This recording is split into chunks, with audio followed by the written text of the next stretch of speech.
சென்னையில் போக்குவரத்து நெரிசல் மிகுந்த சாலைகளில் ஃபார்முலா 4 கார் பந்தயம் நடந்து முடிந்துள்ள வேளையில் இதுபோன்ற போட்டிகள் தேவையா? அதிலும் தலைநகர் சென்னையின் பிரதான சாலைகளில் மக்கள் நடமாட்டத்தை தடுத்து இந்த போட்டி அவசியம் நடத்த வேண்டுமா என்ற பல வகையில் விமர்சனங்கள் எழுந்தது.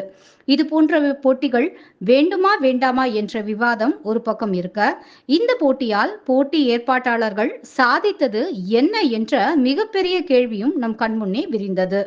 இது போன்ற சர்வதேச தரத்திலான போட்டிகளை நடத்தும் அளவுக்கு சென்னை நகர சாலைகள் தரமானவையாக இருக்கின்றன என்று காட்ட நினைத்திருந்தால் அதுவுமே நிறைவேறல அப்படின்னு தான் சொல்ல வேண்டும்.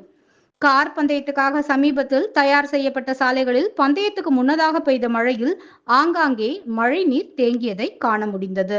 அடுத்து போட்டியை காண காசு கொடுத்து டிக்கெட் வாங்கிய பார்வையாளர்களுக்கு சரியான வழிகாட்டுதல் இல்லாமல் அவர்கள் உள்ளே நுழைய முடியாமல் அவதிப்பட்டனர். போட்டியை நடத்துவதில் அதற்கான ஏற்பாடுகளில் இப்படி ஏகப்பட்ட குளறுபடிகள் இருந்தது. அடுத்து இந்த போட்டிகளை நடத்த தமிழ்நாடு மாசு கட்டுப்பாட்டு வாரியம் மூலம் தனியார் தொழில் நிறுவனங்களுக்கு அழுத்தம் கொடுத்து ஆளும் கட்சிக்கு வேண்டப்பட்ட நிறுவனத்திற்கு 25,000 முதல் 10 லட்சம் ரூபாய் வரை ஒவ்வொரு நிறுவனத்திடம் இருந்தும் வசூல் நடந்ததாக புகாரும் எழுந்தது.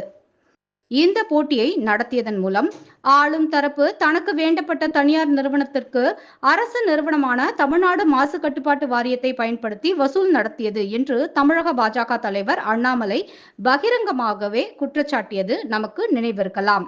இந்த குற்றச்சாட்டுக்கு ஆளும் தரப்பிலிருந்து இதுவரை நேரடியாக எந்த பதிலும் வரவில்லை என்றாலும், அடுத்து இதே பந்தயத்தை இதற்கு முன்பு நடத்த ஏற்பாடு செய்தபோது மாநில விளையாட்டுத்துறை சார்பில் ஒரு நிதி ஒதுக்கப்பட்டது. பின்னர் போட்டிகள் தள்ளி வைக்கப்பட்ட போது மீண்டும் நிதி ஒதுக்கப்பட்டது. இது தொடர்பான வெள்ளை அறிக்கை வெளியிட வேண்டும் என்ற கோரிக்கையை சில கட்சிகள் முன்வைத்துள்ளனர். இப்படி இந்த போட்டியை ஏற்பாடு செய்ததிலும் அதற்கான நிதி திரட்ட ஏகப்பட்ட குளறுபடிகள் நடந்ததிலும் அதனால் எந்த நோக்கத்துக்காக இந்த போட்டி ஏற்பாடு செய்யப்பட்டதோ அந்த நோக்கம் முழுமையாக நிறைவேறாமல் போய்விட்டது என்றுதான் எடுத்துக்கொள்ள வேண்டியுள்ளது. மொத்தத்தில் ஒரு நிகழ்ச்சியை எப்படி நடத்தக்கூடாது என்பதற்கு உதாரணமாக சென்னை ஃபார்முலா 4 கார் பந்தயம் அமைந்ததா என்ற கேள்வி மக்களிடையே தேங்கி நின்றது. ஒரு மனிதனை அனுபவமே சரியான மனிதனாக்குகிறது என்பார்கள். அது தமிழக அரசுக்கும் அதன் விளையாட்டுத்துறைக்கும் சால பொருந்தும்.